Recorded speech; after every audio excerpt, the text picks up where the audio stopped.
എല്ലാവർക്കും വന്ദനം. പുതിയ ആഴ്ച തന്ന ദൈവത്തിന് നന്ദി. ജീസസ് എവരിഡേ ശ്രദ്ധിക്കുന്ന നിങ്ങൾ പ്രൈസ് ജനറേഷൻ ചർച്ചിൻ്റെ കുടുംബാംഗങ്ങളാണ്. നിങ്ങൾ ഞങ്ങളുടെ പ്രാർത്ഥനയിലെ പ്രധാന കുടുംബങ്ങളാണ്. നിങ്ങളുടെ ആവശ്യങ്ങൾ ഞങ്ങളുടെയും പ്രാർത്ഥന ആവശ്യങ്ങളാണ്. ഞങ്ങൾ നിങ്ങളെ ബഹുമാനിക്കുന്നു. നീണ്ട വർഷങ്ങളായി ജീസസ് എവരിഡേ എന്ന പ്രോഗ്രാമിന് നിങ്ങൾ താങ്ങും തണലുമാണ്, കൈത്താങ്ങലാണ്. അതിൻ്റെ അനുഗ്രഹങ്ങളെല്ലാം നിങ്ങളുടെ മേൽ വരട്ടെ. ഞാനിങ്ങനെ കേട്ടിട്ടുള്ളത്, ഓരോ വേദനകളും നമുക്കോരോ പാഠം തരുന്നു. ഓരോ പാഠങ്ങളും നമ്മളെ മാറ്റിമറിക്കുന്നു. ജീവിതത്തിൽ വരുന്ന ഓരോ വേദനകളും എന്തിനാണ്? എൻ്റെ ദൈവമേ, എനിക്കെന്തിനാണ് ഈ വേദന? നമ്മൾ ആഗ്രഹിച്ചതല്ല, നമ്മൾ പ്രാർത്ഥിച്ചിട്ട് കിട്ടിയതല്ല. ഓരോ വേദനകളും നമുക്ക് പാഠങ്ങൾ തരുന്നു എന്ന് കരുതി നമ്മൾ ഒരു വേദന പോലും ഇഷ്ടപ്പെടുന്നവരല്ല. നമുക്ക് താങ്ങാൻ കഴിയുന്നതിനേക്കാൾ വലിയ വേദനയാണോ ഇത് എന്ന് പലപ്പോഴും തോന്നും. ഇല്ല, ഓരോ വേദനകളും പുതിയ അധ്യായങ്ങളാണ്. ഓരോ അധ്യായങ്ങളും നമുക്ക് പുതിയ പുതിയ പുതിയ മാറ്റങ്ങൾ കൊണ്ടുവരുന്നു. അങ്ങനെ അനേക അനുഭവങ്ങളുടെ കയറിയിറങ്ങി നാം ശക്തരും ബലവാന്മാരും ആയി മാറുന്നു. ദൈവം നമ്മെ ശക്തീകരിക്കാൻ ഒരുക്കുന്ന എല്ലാറ്റിനുമായി നാം എപ്പോഴും സ്തോത്രം ചെയ്യണം. യേശു കർത്താവ് എല്ലാവരെയും അനുഗ്രഹിക്കട്ടെ. നമുക്ക് ഒരുമിച്ച് ചേർന്ന് പാടി യേശുവിനെ ആരാധിക്കാം. तुझे छोड़ में चल पड़ा, ढूंढने घर हर जगह, खोज में को गया, खुद को पहचाना सका,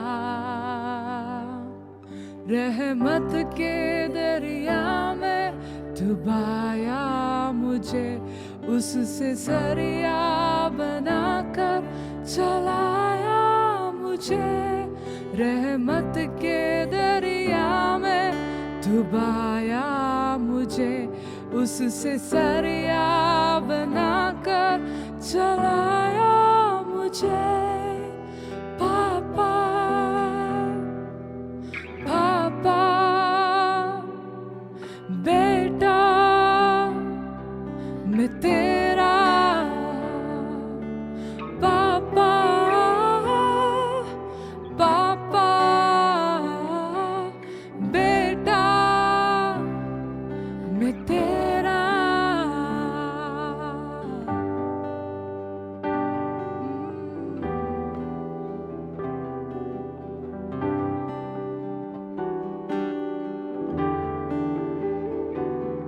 तुझे छोड़ मैं जाऊंगा,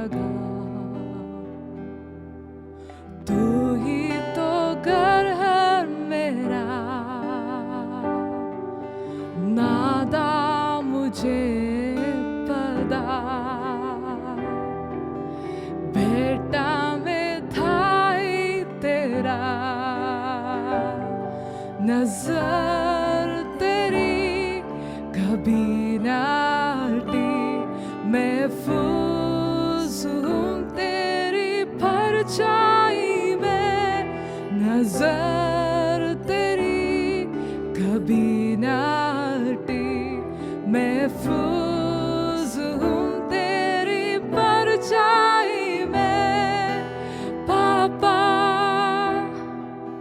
पापा बेटा मैं तेरा, पापा पापा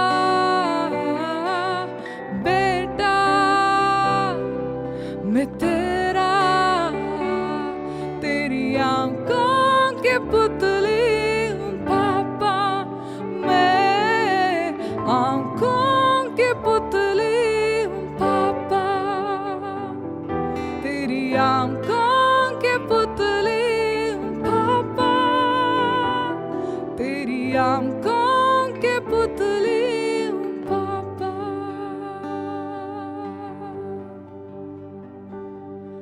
पराया न हूँ मैं ठुकराया न तूने, शर्मिंदगी से निकाला है तूने, पराया न हूँ मैं, ठुकराया न तूने, शर्मिंदगी से निकाला है तूने, गले लगा कर चूमा मुझे, मेरा लता हटा कर लबादा दिया, गले लगा कर चूमा मुझे, मेरा लता हटा कर लबादा दिया।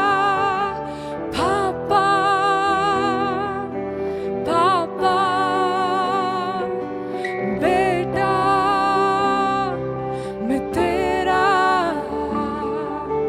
पापा पापा बेटा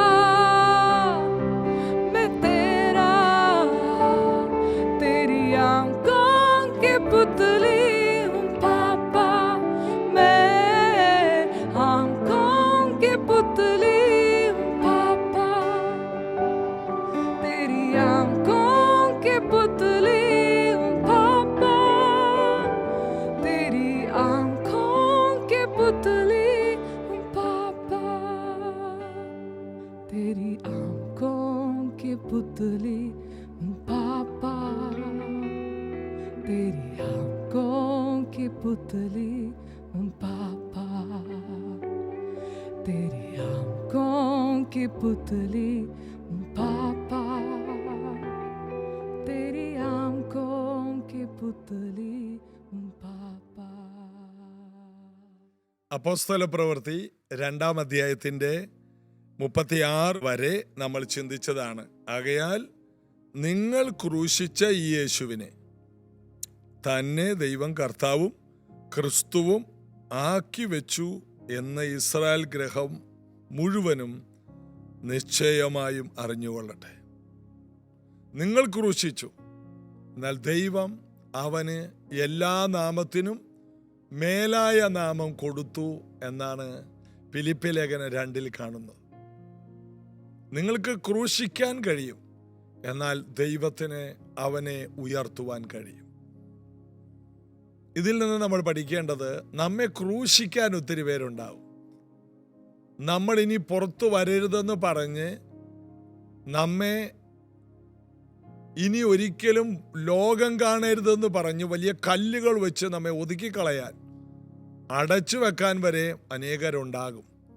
എന്നാൽ ദൈവം ഒരുത്തനെ പുറത്തു കൊണ്ടുവരാൻ ദൈവം പദ്ധതിയിട്ടാൽ ഈ ലോകം മുഴുവനും വിചാരിച്ചാലും അടച്ചു വെക്കാൻ കഴിയില്ല. പീലാത്തോസ് പറഞ്ഞു, ഈ മഹാപുരോഹിതന്മാരോട് പറഞ്ഞു, കല്ലറ നിങ്ങൾക്ക് കഴിയുന്നത്ര ഉറപ്പാക്കിക്കൊള്ളാൻ പറഞ്ഞു. പട്ടാളക്കാരെ കൊണ്ടുപോയി. അങ്ങനെ ഗവൺമെന്റിന്റെ സീൽ വരെയും വെച്ചു. ആ കല്ലിനി ആർക്കും തുറക്കാൻ കഴിയില്ല. അതുപോലെ കാര്യങ്ങൾ ചെയ്തു. കാവൽ നിൽക്കാൻ രാപ്പകല് പട്ടാളക്കാരെയും വെച്ചു. എന്നിട്ടും യേശു പുറത്തു വന്നു. ദൈവം ഒരുത്തനെ പുറത്തു കൊണ്ടുവരാൻ പദ്ധതിയിട്ടാൽ ആരെല്ലാം എന്തെല്ലാം ചെയ്താലും പുറത്തു വരേണ്ടവൻ പുറത്തു വരും.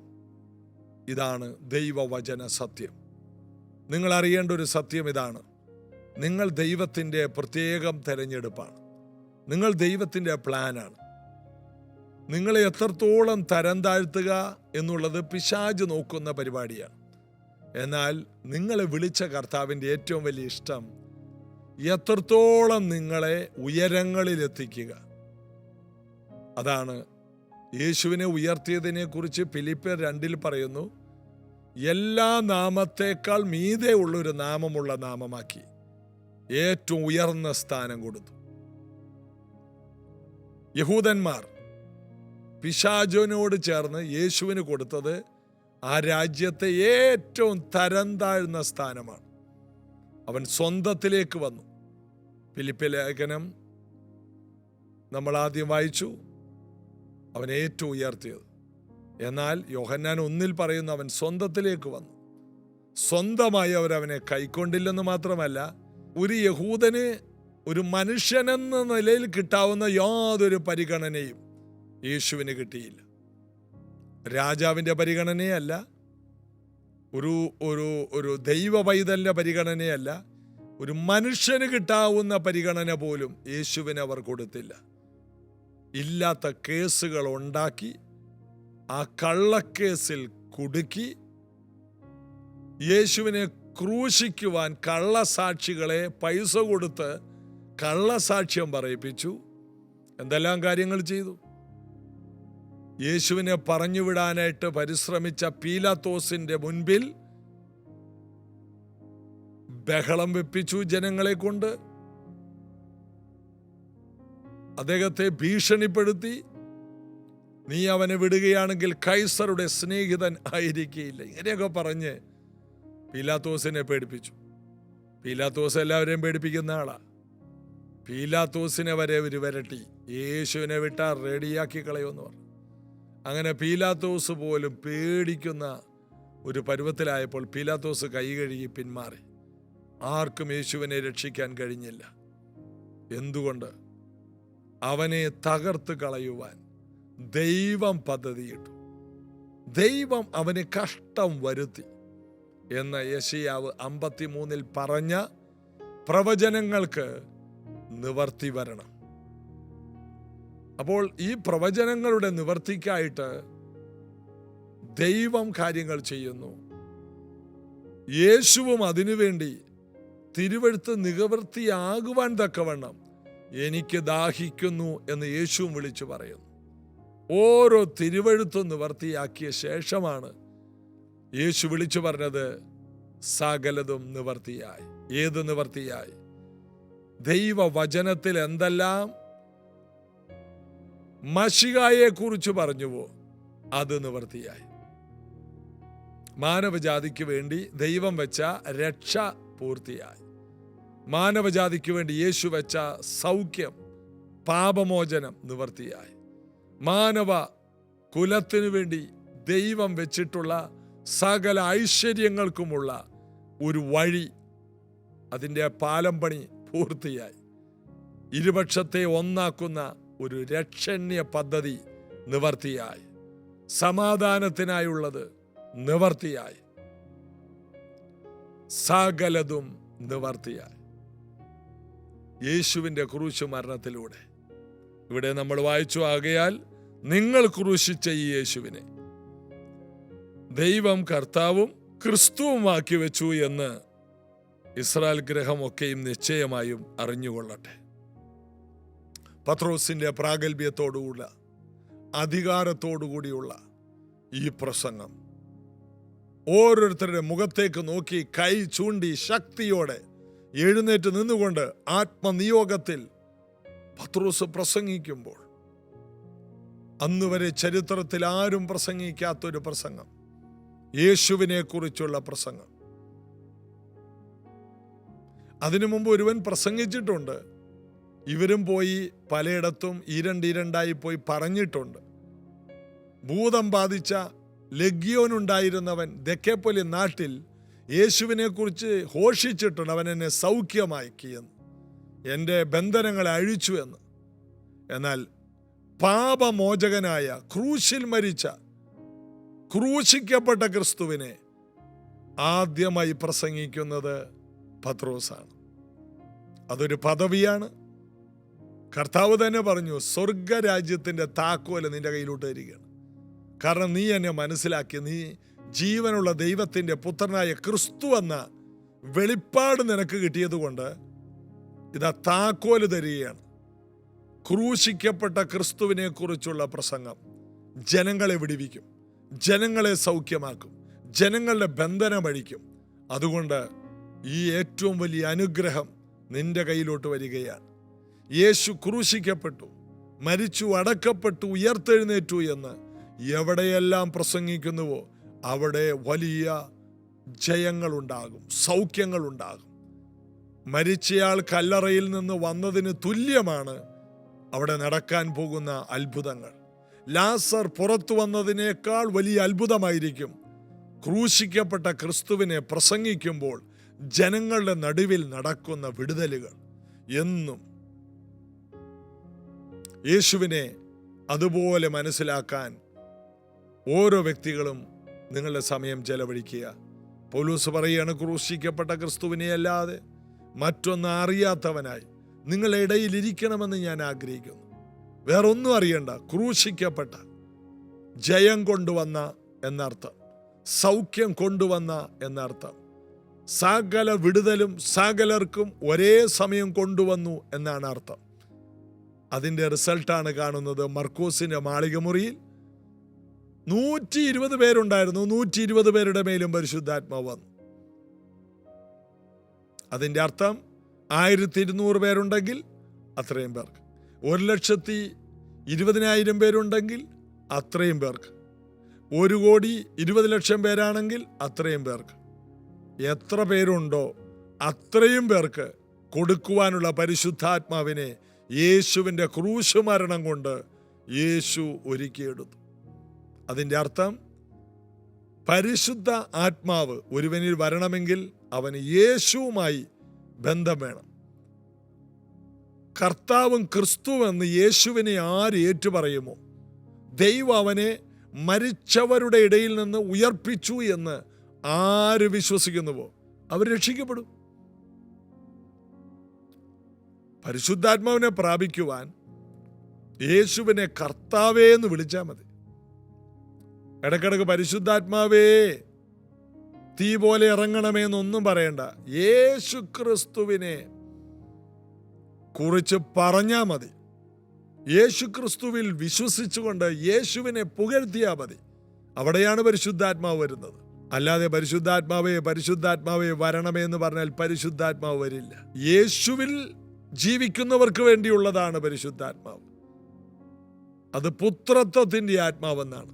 യേശുവിനെ കൈക്കൊള്ളുന്നവരാണ് പുത്രന്മാരും പുത്രിമാരുമാകുന്നത്, ദൈവമക്കളാകുന്നു എന്നാണ്. അവനെ കൈക്കൊള്ളുന്നവർ ദൈവ മക്കൾക്കുള്ള അനുഗ്രഹമാണ് പരിശുദ്ധാത്മാവ്. അപ്പോൾ പരിശുദ്ധാത്മാവ് വന്നു കഴിഞ്ഞാൽ, കഴിഞ്ഞ ദിവസം ഈ വാക്യം ഞങ്ങൾ പ്രാർത്ഥനയിൽ ഇങ്ങനെ ധ്യാനിച്ചു. ഒരു വൃക്ഷം വെട്ടിക്കളഞ്ഞാലും അതിൻ്റെ വേര് മണ്ണിൽ കിടന്ന് കെട്ടുപോയാലും വെള്ളത്തിൻ്റെ ഗന്ധം തട്ടിയാൽ മതി, വീണ്ടും അത് കിളിർക്കുമെന്ന്. വേര് വരെ ഉണങ്ങിപ്പോയാലും വെള്ളത്തിൻ്റെ ഗന്ധം എന്ന് യോബിന്റെ പുസ്തകത്തിൽ പറയുന്നു. ഇതുപോലെ എത്ര ഉണങ്ങിപ്പോയാലും യേശുവിനെ സ്വീകരിക്കുവാൻ മനസ്സ് വെക്കുന്ന ഒരു വ്യക്തിയിലേക്ക് വീണ്ടും ഈ വെള്ളത്തിൻ്റെ ഗന്ധം തട്ടിയാൽ വീണ്ടും ഒരു പുതിയ പൊട്ടി കിളിർക്കൽ ഉണ്ടാകും. മൊത്തം ഉണങ്ങിപ്പോയാലും കുഴപ്പമില്ല, വേരിൽ ഒരു ഗന്ധം തട്ടിയാൽ മതി. പരിശുദ്ധാത്മാവ് ജീവന്റെ ആത്മാവാണ്. പാഴുശൂന്യമായ ഭൂമിയെ മനോഹരമാക്കിയ പരിശുദ്ധാത്മാവ് പാഴായിപ്പോയ വേരിൽ ഈ പരിശുദ്ധാത്മാവിൻ്റെ ആത്മാവാകുന്ന വെള്ളത്തിൻ്റെ ഗന്ധമൊന്ന് തട്ടിയാൽ മതി. അതെ, പരിശുദ്ധാത്മാവിൻ്റെ സുഗന്ധം നമ്മുടെ വീടുകളിൽ നിറഞ്ഞു നിന്നാൽ കെട്ടുപോയതെല്ലാം വീണ്ടും തളിരിടാൻ തുടങ്ങും. ഉണങ്ങിപ്പോയതെല്ലാം വീണ്ടും ജീവൻ പ്രാപിക്കാൻ തുടങ്ങും. ഫലരഹിതമായത് ഫലപുഷ്ടിയുള്ളതായി മാറും. അതുകൊണ്ടാണ് യെഹെസ്കേൽ 47 നീന്തിയിട്ടല്ലാതെ കടപ്പാൻ കഴിയാത്ത നദിയായി ഇത് ഒഴുകി പിന്നീട് കാണുന്നത് ആ നദിയുടെ അക്കരെ ഇക്കരെയും ധാരാളം വൃക്ഷങ്ങൾ നിൽക്കുന്നു. അത് എല്ലാ മാസവും പുതിയ പുതിയ ഫലങ്ങൾ കായ്ക്കുന്നു. ആ വൃക്ഷത്തിലെ ഇലകൾ രോഗശാന്തിക്ക് ഉതകും. അതുപോലെ ഏറ്റവും മികച്ച വൃക്ഷങ്ങൾ ഉണ്ടാകുന്നത് ഈ നദിയുടെ കരയിലാണ്. അവിടെ ധാരാളം മത്സ്യങ്ങൾ, ധാരാളം മീൻപിടുത്തക്കാർ നിന്ന് മീനെ പിടിക്കുന്നു.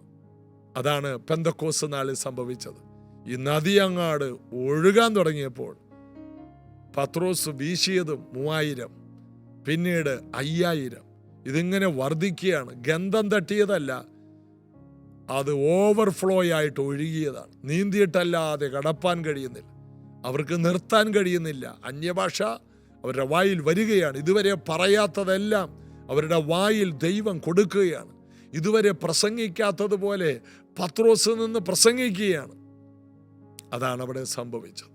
ദൈവവചനത്തിന് ശക്തിയും ദൈവവചനത്തിന് നിവർത്തീകരണങ്ങൾ, ദൈവവചനത്തിന് അത്ഭുതങ്ങളെ ചെയ്യാൻ കഴിയും.